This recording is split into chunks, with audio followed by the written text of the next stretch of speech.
I'm Scott L. Miller. It's the 14th of September 2022, and this is my vlog of daily life in Leon, Nicaragua. And today I am up on 3rd Street North in Zaragoza as I head towards El Centro. So I'm heading east, or arriba, as they say in the city. We cannot figure out why arriba and abajo are east and west, because they are not up and down in the city. I can only imagine it has something to do with downtown being considered uptown and Sutiaba being considered lower town, or something of that nature. I guess uptown and downtown? I don't really know. It doesn't make any sense at all, but we're heading arriba. So that's where I am, and this is why. First of all, it's Wednesday, and I'm filming this on the day of. So this is a real-time video, which I don't typically do. So we're only partway through the day. Last night, if you watched the video, hopefully I remember to put it into the video, we went searching for a new Jamaican restaurant that Dominica really wanted to go to, and they sent us on a wild goose chase all over town, because Google Maps sent us to one place that ended up being the Snake Bar. I don't know why we went there. We knew it was the Snake Bar. And then we got some directions from people in the street, took us somewhere completely different. We followed the description that they gave of where they were, and that uses a measurement system that nobody can actually use, and apparently was wrong. And then they had like an Apple Maps link, and we tried following that, and that took us to yet another completely wrong location. So we've done a bit more research, and Google Maps has updated since yesterday, and I'm off to see if I can find this place, because Dominica really wants to go there, and nobody knows where it is or how to find it. So the theory is that it exists on 3rd, and we're gonna see, because I'm heading down that way now. So today, mostly a work day, but this is a national holiday. So today, lots of stuff going on in the city, but all the businesses are closed. So we have a lot of stuff going on the beach. Marcella and her family came up from Managua to go work at the hotel. I've been so busy today, I really haven't seen anybody. Lots of running around doing this stuff. Dominica is at the beach getting ready, because tomorrow we have a really big beach event going on. So that's pretty much what's going on today. I'm hoping to make it out to the beach tonight, but I had some meetings this afternoon, so my day was pretty much centered around those things. But I had a 2 o'clock meeting that got canceled. That's why I'm able to record now. And then I have a 5 o'clock meeting that I'm doing this while I'm waiting for. After that, I gotta see if I can make tacos for the kids, get them fed, and then maybe head to the beach. We will see. So today's topic, I'm going to talk about the crazy addresses in Nicaragua. So this is truly nuts, and explaining this to someone on the outside is very hard. But we don't have addresses here. Like, the entire concept of addressing that is used by pretty much the rest of the world doesn't exist here, and it's not going to exist here, right? If you go on Google Maps, you will find all kinds of street names. Like, I'm on 3rd. Right, and I'm going east, but to a local, 3rd and East don't exist. Even though they are officially named, even though the placards for the names are on the streets, like, I'll see if I can find one as I'm walking, but it's pretty easy as you walk around the city to see the official city street names stuck on the sides of the building. Google did not make these up. It's not like Google came up with what the numbers should be and then drove around sticking them on the buildings. Like, they went around, of course I can't find one at the intersection I'm at, but Google certainly copied what was already there. And I don't know if you can see it as I go by this one. This building, see if I can do it, has a street number, right? That's 402 3rd Street. That's not hard at all. So, like, this stuff exists, but as a matter of cultural pride, everybody intentionally, and I've spoken to locals and they've admitted this, they're so anti-Westernization that they intentionally ignore the fact that there are numbered streets, that there are numbered addresses, and then there's these things like family placards and house names are on things. That's weird and different.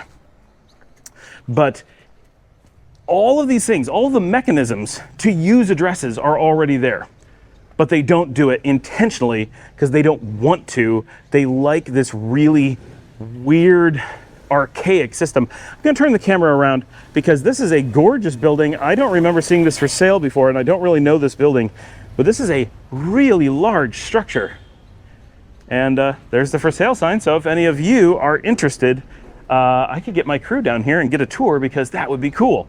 That would be a fun thing to have on the show. Who's looking to buy a house or a hotel or something? Factory, I don't know. So it's not a matter of can't. It is a matter of won't, and it's just part of the national identity. And even when people learn street numbers and learn their east from their west, their north from their south, everybody acts like they don't. So, and you'll watch it happen. You'll explain to someone, yes, Arriba is east, Abajo is west. And they'll immediately go, no, I don't understand the compass, or something similar. By the way, this is a shipping company, and you can see they do Shein and eBay and Amazon and Walmart and Alibaba. This is how a lot of, speaking of addresses and stuff, this is how a lot of things are handled, is agencies that handle the importation for you to make it a lot easier. So big companies have pretty simple ways to get things in and out. It's really not too bad. If you're a little company, then it becomes complicated. This is the Gentleman's Barbershop over here. I don't really come down 3rd very often, especially this far west, or Bajo. So there's a number of things. I have walked it, of course, but there's stuff I don't know quite a bit. This is a little bit farther north than we normally go. So you end up doing everything is referenced by landmark. And so for our hotel, for example, the landmark that is close to that is Playa Roca. So any hotel or any business or any house in our area references its distance from either Playa Roca. So for us, that's what we do, because we are simply contiguo Playa Roca, meaning we're directly against it. Or you can do it from the island, the Isla Juan Venado. And so our address, if we do it that way, is 500 meters north Isla Juan Venado. Both ways get you to the place, but not exactly to it, just really close. You still have to have someone who knows what to look for and a name on the building. So it's still incredibly complicated. And if people don't know where Playa Roca is, or don't know where Isla Juan Venado is, then you're right back to, well, how do you find those things to find this thing? And it's just a continuous problem. That's not the hardest part, though. That is, oh my gosh, we found the place. This is what we're looking for. Dr. Bird Bar and Grill is a Jamaican restaurant. I only noticed because of the bright colors and all the music going on. We're gonna pop in just a little bit. Hola! We have successfully found it. So we are now, that was a good thing I didn't just walk by. If I hadn't paid attention, I would have just zipped right on by. Okay, so I'm gonna turn around and head. I don't need to go any farther away. Actually, hold on, we're gonna spin around. I'm gonna go take a selfie with that place so that I can send it to Dominica, because she's gonna be so jealous that I walked right to it, no problem, once I used the correct Google coordinates. And we'll get a shot of it from across the street. Get an idea of where it is. I mean, once you know it's there and on 3rd, you can't miss it. It is bright, looks really nice. Very cool. I really should have brought money so I could stop in and have a drink there. All right, we are going to be back in just a minute. All right, my selfies have been taken and the photos have been sent to Dominica so that she can be jealous that I found the place so easily. I love this street. This is a beautiful street that I used to walk down when we first moved here. I walked down quite a bit. I just got into a video. We just photobombed his video. We video bombed his video. And we've come to the age where vloggers are now vlogging bombing each other on accident. And this is El Romo, which is pretty nice. So back to the addresses. It's a really weird situation, but the thing that makes it so much harder, like just what I described is hard, but that alone would be just a matter of cultural archaism, wanting to do and keep something from the past as just a point of interest, I suppose. We're gonna turn around again because there's some cool stuff, and I never walked this street with you guys, so we will show it a little bit. And I love this style with the windows with the bout, especially this corner right here. Like, I mean, that is That is so classy. It feels like something is going to be in a Disney ride, right? There should be a long line coming out of this building and a blast of cold air, and you wait in a 2-hour long line, and then you go on a dark ride through, you know, in a boat, and you go down below and learn about the history of Nicaragua or something, and then they try to sell you souvenirs at the end. That's what that building should be, or it should be my house, one of the two. Anyway, and this, okay, so this is weird that this is a street we never come down, because this is Azul, which is a hotel and restaurant. It's been closed for a really long time, but that is where Dominica and I and the girls stayed the first time that we visited Leon in 2015. So this is the street we were on, and you can see if you look forward, and it's pretty far away in the GoPro, but that is La Merced and a lot of the downtown stuff right in front of us. So this was a really, really good location, but it's just a spot we never end up again, even though it's a beautiful street and a really great location for things. And it's really sad that some of that stuff is closed, because like Azul is a really fancy hotel, and this is Carnivoro, which is one of the famous steakhouses here in town. We don't come to it very often. It's owned by Jalisco, and so they're not really famous for the best service, and the food, while good, is unreliable. So you'll get really good stuff, and then you'll get not so good. But it's a great location, and when they're good, they're really excellent. And this is the Tip Top. So we're in an area where we're coming by all the time, but it's always on this street here, and not by this street here, I mean the cross street here, and not on this street going north, because we're looking south right now. And I don't know what the words are for north and south here, since no one knows what the compass is, but they're not arriba or abajo, so I guess they're right and left. I don't know. And then we come by here quite often, but I will shoot this for you guys. This is UNAN. This is the main campus of the big university here. Even though this isn't the university zone, this is the downtown zone. There are some of the universities up here, and this is by far the most gorgeous. And I have filmed it many times, and like at night or on holidays, it gets all lit up and it's just really fantastic. And it's connected to La Merced, which is one of the more beautiful churches. So it's a really nice spot, really nice location. And so the thing that makes the addresses so much worse is that in many cases, and this is what happened with Dr. Bird, is that with us at the beach, with Playa Roca is there and has been there for a long time. So referencing it works pretty well. But when you are doing stuff here in the city, quite often people are going to reference things that have been gone for so long that nobody knows what they are.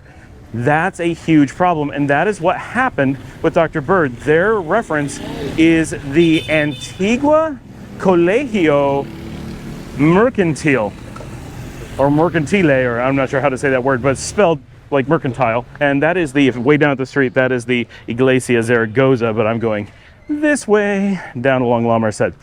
And so they reference this thing that is not on any map, and we couldn't ask anybody about it because it's been gone for so long that there's no one who knows where it was.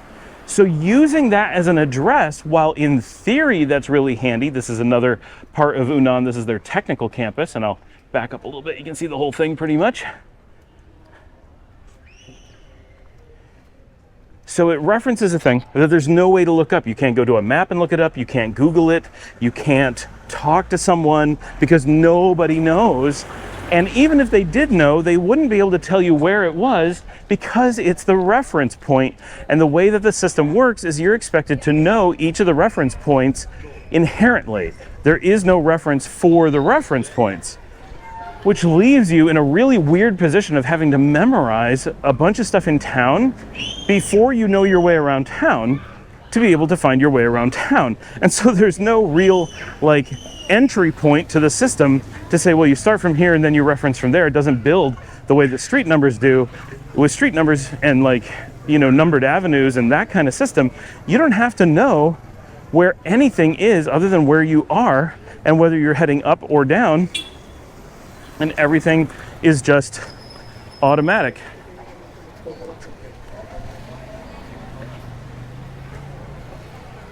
But with this system, none of that exists. And you can say, well, that's a cultural thing, and as Americans, we wish we had these things and we want to push it on other cultures. But the people who live here, the people who grew up here, consistently cannot find businesses, and it cripples a lot of their economy because people are unable to find new places. No one in town was able to go to that restaurant either. It had nothing to do with us being foreigners. The locals who live here, who grew up here, who should know the points of reference in theory, are unable to look up those points of reference either, and have no way to get to a new business who's using that. Now, of course, the business could make sure that they're on Google Maps correctly. They could make sure that they have all kinds of descriptions that are current. It's not that hard, but they would have to go through a mechanism that no one does and no one expects. And so because culturally, describing where you are and giving people a definitive way to find you is something you're not expected to do, to the point where you're expected not to do it. It's actually an expectation not to do so. It leaves an awful lot of businesses in a position. This is Central Park on the left, by the way, and the cathedral. Just happened to be walking through. Oh, they got a grandstand set up. That's not surprising since it is the holiday. And so many businesses struggle to get people able to find them because there's no way to give a reference. Now, once you're on Google Maps, in theory, people can just use Google Maps and they'll walk to you, but they have to use directions. They can't use the address to get there, but that's okay. That's what people do. That's just a cultural thing. That you can work around. But if you don't have that technology correct, if you have it wrong on the map, if you have anything wrong at all, nobody can find you. And so it actually has an impact that people are avoiding really deterministic mapping locations in the country. And what does that mean for you as a traveler, as an expat or whatever? It simply means be aware that just because you want to go somewhere, just because someone's going to give you an address, does not mean that anybody, including taxis, are going to be able to find it. And that's the supposed answer, is that the expectation is that the addresses that you're given are not for you, but for the taxis, and that a taxi will know all those locations. But the reality is that many taxis do not know those locations, and many times don't know the old locations or the new ones. You can have a landmark and go to a taxi and say, oh, this really popular restaurant, everybody knows it, and the taxi will just be like, I have no idea what you're talking about, and you won't be able to find it with that taxi. That's a really common occurrence. So then when you try to tell a taxi where you need to go, they often have no idea because they don't know the landmarks you're trying to use. So the theory most of the time works. The taxis know most of the major things and most of the major landmarks, especially the current ones. Some of them know the antiquated ones, the antique ones, but you're always in a position where you're just hoping your taxi will have the knowledge that you require for the specific place that you're going and the specific taxi that you get, and that you'll have some way to describe the place that is meaningful in a repeatable way. And so it's a rough system. If your taxi doesn't know, you're often out of luck.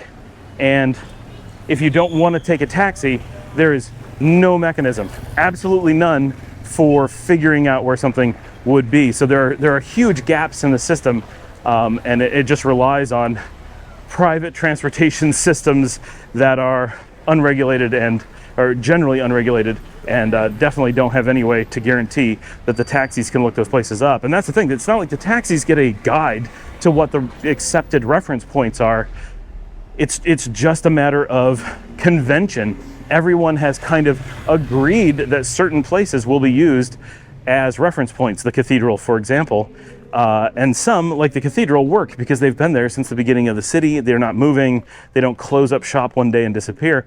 But a lot of the reference points, the majority of the reference points, are transient. And not only do they close up and disappear, but sometimes they actually move. And so that can cause a real problem. For example, Migración is a government department that in theory you could use as a landmark. But it wasn't too long ago that Migración moved. And so now the majority of the taxis, or at least when we first got here, the majority of the taxis, when you ask them to take you to Migración, a very important government department, they would take you to the wrong part of the city because that is not where Migración was. That's a major problem and shows just how much one of the most common destinations for a taxi to go to was something that nobody knew how to find, even using the landmark system. So the challenges are real. As an expat, you have to understand that these are just things you have to live with. There's not going to be some magic workaround to it.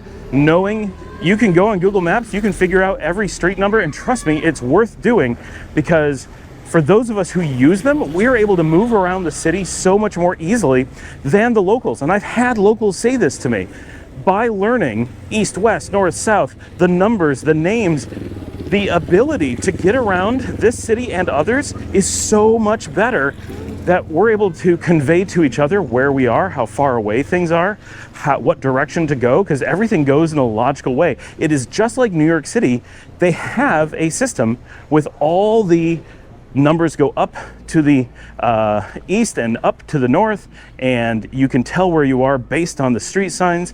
All of that mechanism works, but no one's willing to use it, but it's there. And so if you use it, and expats can use it to each other and just to themselves. And this is how I am able to get around the city. I don't carry a map under normal circumstances.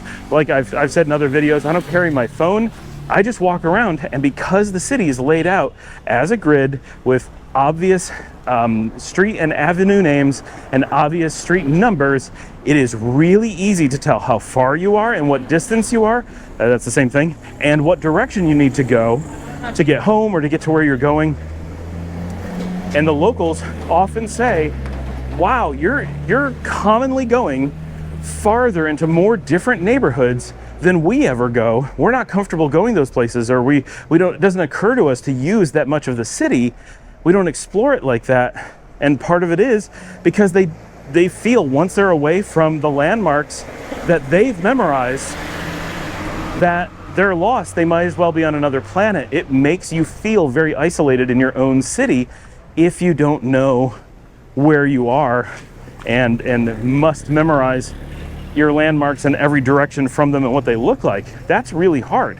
It's easy when you only have one. For example, here in La Barrio, the landmark is, as you can see it right in front of us, La Barrio, the church. So knowing that you can see it from pretty much the entire neighborhood, that you can tell from the tower which way you are, you can tell which way you need to go through other streets based on the distance from it and which side you're looking at, it's really easy to do a lot of things. But the moment it's out of sight, the moment you go to a different neighborhood, if that's what you've based your navigation on, you have to start over. And that's both difficult and honestly scary in a lot of cases, because once you get lost, there's no way back. Of course, Google Maps will bring you home now. Things have changed in the extremely recent time period, but that is just in the last few years. And even when we were here in 2015, Google Maps was all but useless in Leon. It didn't have the existence of streets correct, let alone their names and numbers and where they went. So now it's pretty accurate and makes life a lot easier, but tons of the information on it is still wrong, just like we experienced last night. So it's a really interesting thing how the streets are done, how the addresses are handled, and it's very interesting that people intentionally choose this, much like how Americans intentionally choose to keep using faxing and texting, even though secure, modern, cheap, or free mechanisms exist that replace that, like WhatsApp and Telegram. Here in Nicaragua, those things have moved forward, and in the United States, addressing has moved forward, and each intentionally stays back on an antiquated system, even when new ones are already available and in place, free and ready to go. It's a interesting point of culture that everyone experiences, but in your own country, you would say, well, there's reasons why we still fax. Trust me, there's not. Right? Well, there's reasons we still text. No, trust me, there's not. I've written so many papers, given so many discussions, advised so many businesses, and other than everyone else forces us to do it, no one has a reason for doing it. And the same thing here with the addresses. Why do you keep using this system that clearly doesn't work, and you know doesn't work? It's demonstrable that it has never worked effectively and is causing all kinds of problems and doesn't meet its need. It's not that it meets the need poorly. It does not meet the need. Why is it done? Well, if we tried something else, people would revolt because everybody refuses to change. And that's exactly how America is with faxing and texting. So it's extremely similar. But when you come to a new country, it really gets in your face and you're like, oh my gosh, how do people live like this? But they feel the same way about the United States with other things. We just forget. And just here, people think, well, yeah, we know that other places do it differently, but you know, this works for us. I don't think it does. I think it doesn't work. That's actually, how do you define works in this case? We're basically in a situation where we have nothing from, whoa, that was funny. Look at how scared that dog is. I hope that all got caught on camera because that was hilarious. I've never seen a group of birds scare such a big dog so easily before. So funny. They're like, we're protecting our seeds. Anyway, I am back to the church, and that is my interesting take on addressing in Nicaragua and why you can't change it, and you're gonna have to learn how to live with it, and you need to accept a lot of quirky stuff about it, and you can make life much better for yourself, but you can't fix it for other people. They like it for whatever reason, just like faxing in America. You know you could make it better. Show someone how email works. There's no downsides, but people will keep faxing in business no matter what you give them to make their lives better. People hate change, or they identify with it, and sometimes they just take pride in being willing to be stubborn. It's a thing. It's how humans are, and that's part of the fabric that makes life interesting, and one of the reasons we travel is to experience a completely different take on which things we're going to be passionately stubborn about. Thanks for joining me. Remember to like and subscribe. Leave your comments below. I have that new link, which a lot of people are using, to buy me a coffee. Go look in the description if you're interested in sponsoring the show. Even just one coffee makes a huge difference. And now, at the end of the show, because I forgot to do this earlier, I want to talk about the new GoPro Hero 11. So if you're not interested in cameras whatsoever, just do your like and subscribe. Leave a coffee for sure, and share this with your friends. But if you are interested in the GoPro Hero 11 that released today, or was announced today at least, I'm going to talk about that now. So I am recording right now on the GoPro Hero 9. That's what I've been using for my last two cameras. One was stolen. We don't know it was stolen in Nicaragua, so you can't blame them. Dominica thinks it was Nicaragua. I think it was Honduras. But one way or another, 2 years ago it was stolen, so I replaced it with another Hero 9. This is my fourth GoPro. I love my GoPros. Not going to give one up. Today is the announcement of the Hero 11. I skipped the 10. It had some cool features, but nothing killer, so there was no reason for me to upgrade. It had a new processor, but that doesn't change the image quality, just makes it turn on and off faster, right, and overheat more. It's got a little bit more advanced stabilization. Sure, I'd like that, but my stabilization is awfully good on here. It has a bigger sensor, but it doesn't make the image better because you don't use the whole sensor. It just gives you some more flexible options. The only big thing on the 10 that I really wish I had is the hydrophobic lens cover or protective coating. So if you get stuck in the rain or whatever, the water will hit it and just disappear.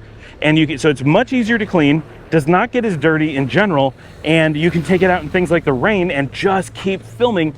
Maybe not in the heaviest rain, but in pretty good rain. Like things that would make it very difficult to film with this one aren't with that one. And here in Nicaragua, getting caught in the rain and pina coladas legitimately are big things. So those are things you have to know about. So I do wish I had that, but that's it. I'm not going to buy a camera just for a hydrophobic coating on the lens. But the 11 is coming out, and there's a couple big features that make it pretty interesting. First of all, it's 2 years newer than my camera. Mine has been through, I don't know if you know this, but I use it a lot. So mine has been through more use than most people's GoPros ever get. I mean, mine truly does an epic amount of filming every day. It is constantly uploading, constantly plugged in, constantly swapping batteries. I keep 5 batteries for this thing plus the Volta grip. I have multiple chargers for it. I have multiple lens kits for it. I have so many things. It's never not in use. I know where it is at every moment. It never gets put away. I mean, like literally, I never put it away. So mine is going to wear out. It just is. And it isn't as reliable as it used to be. And the buttons alone are getting a lot of use. So I know that if nothing else, just having a backup camera is important. That's a killer feature for me, not for most people. Of cool features of the 11, first of all, it does have the better processor that the 10 had. That didn't go away. It has the hydrophobic lens. Of course, that didn't go away. So the cool features that it would have gotten from the 10 are there. Plus the 10 had a slightly upgraded sensor from the 9. Not so much so that I cared, but it is better. And it does a little bit of like cool slow-mo stuff. I don't care, I don't do that. But if you care, those things are there. The 11 is taking the sensor to another level. It is not a huge leap in sensor, but it is a big change. And the biggest piece of the change is that it's a physically larger sensor. So it's just bigger. That was a car coming straight at me. And it is now an 8x7 aspect ratio, which is really close to square. Still horizontal, but only barely. With an 8x7 at the 5.3K that it has and 27 megapixel image, you are now able to pull, and this is what's important. This is a really big deal for content creators. People like me who do YouTube Shorts and YouTube Regular, and sometimes Instagram, and sometimes TikTok and Rumble, they all have different formats. And you are able to pull a 4K horizontal and a 4K vertical and a 4K square image all out of a single image of the 5.3K 8x7. So you film once, like if I was filming right now, which I am, but if I was on a Hero 11 and doing this filming, I could crop to give you a horizontal like you're seeing, or twist the crop and show you the same aspect ratio turned 100%, not 100%, 90 degrees. Is that a thing? Turned completely on its side, 90 degrees.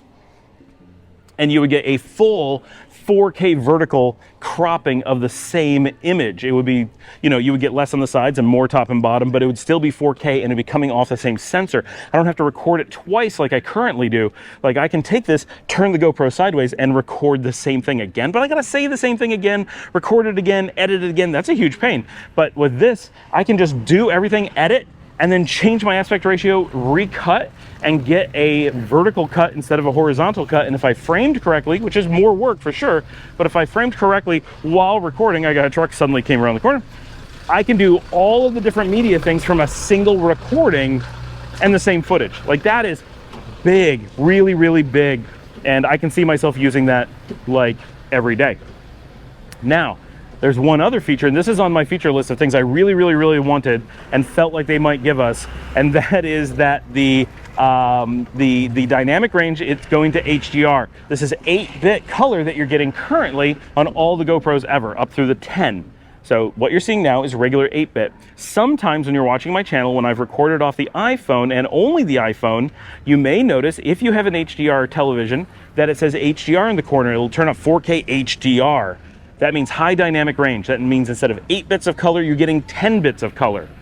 And when I can do that, I try to do that. I always turn it on. I always edit in full 10-bit. I put in all the effort to make that possible for you guys. And I do notice when I'm on those screens, it looks better, right? The brights are brighter, the darks are darker, and there's just more steps in between.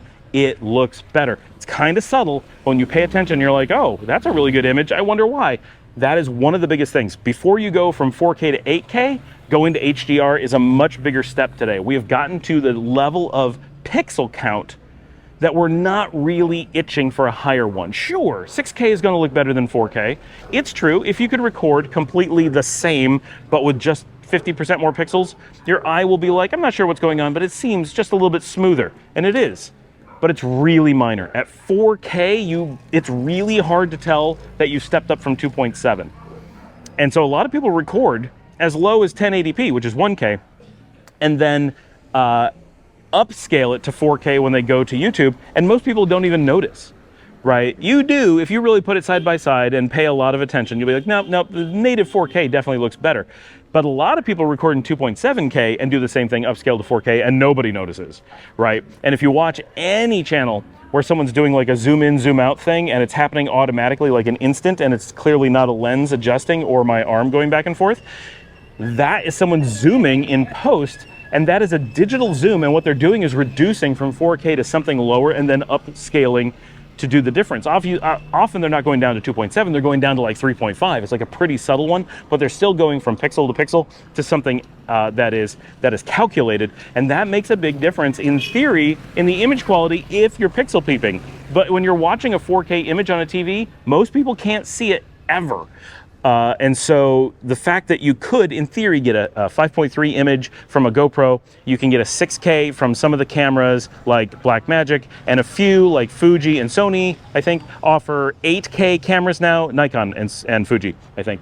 Those 8Ks, in theory, you get an 8K TV, giant screen. It looks fantastic if you're really recording in super high quality 8K, but very few people can record in that, very few people can edit in that, and very few TVs can show it. And even those that can, most people can't see the difference. And if you could, you can still take things like Topaz AI and take a 1K or a 2.7, a 2 or 2.7 to 4, anything, and do an artificial intelligence upscaling to 4K to 8K for relatively little money. And if that's, I'm not sponsored by them. I've played with it and I don't think it makes it, I can't see a quality increase enough to justify using it, but it is out there and it's something you can get pretty affordably.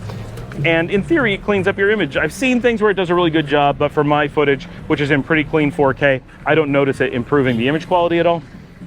But that stuff's out there, so you can do those things. But what you can't do is increase the dynamic range in any meaningful way. That's where having HDR from the beginning is a really big deal. So that is the big frontier right now in image quality gains. If you're not doing HDR, it's noticeable that you just have less color and less brightness range throughout your image. And so that's where you really get that. You got to go up to that, and you can get some of that with log formats and different things. So there's different ways that people are doing it, and there's different formats for HDR, and we don't know the details of what the GoPro Hero 11 is going to use yet. I've looked a bit and can't find anything about it, so we're gonna have to wait to find out, but I'm really looking forward to that. That is the feature that is gonna get me on the GoPro 11 for sure.